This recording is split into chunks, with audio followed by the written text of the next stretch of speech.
ஆஃபீஸில் வேலை பார்க்குறவங்களெல்லாம் பார்த்தீங்கன்னா அவங்க மேலதிகாரிகள் இந்த நாளைக்குள்ளே இந்த வேலையை முடிக்காமல் வீட்டுக்கு போகக்கூடாது அப்படின்னு சொல்லிட்டு ஸ்ட்ரிக்டாக சொல்லிட்டாங்கன்னா அவங்க அங்கே இங்கே நான் செய்யாமல் மத்தியான சாப்பாட்டுக்கு கூட போகாமல் அந்த வேலையை ரொம்ப கான்சன்ட்ரேட் பண்ணி முடிக்கிறதுக்கு ட்ரை பண்ணுவாங்க.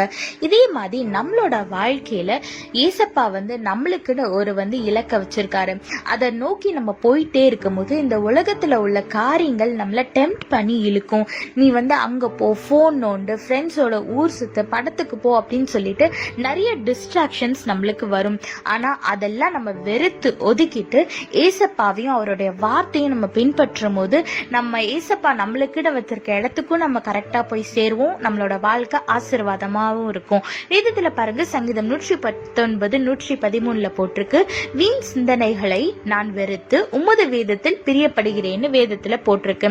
ஆமாங்க, இதே மாதிரி வீணான காரியத்தை நம்ம வெறுத்து ஒதுக்கிட்டு ஏசப்பா வேதத்துல பிரியமா இருந்து ஆசீர்வாதமான வாழ்க்கையை வாழ்வோம். கர்த்தர் உங்களோடு கூட இருந்து உங்களை ஆசீர்வதித்து பாதுகாத்து வழி நடத்துவாராக. ஆமென். If you have a closer look at the working people, and when their boss asks them to complete a task within that day, their concentration will be on work and they will not even go to lunch sometimes, and they will try to complete the work within that day.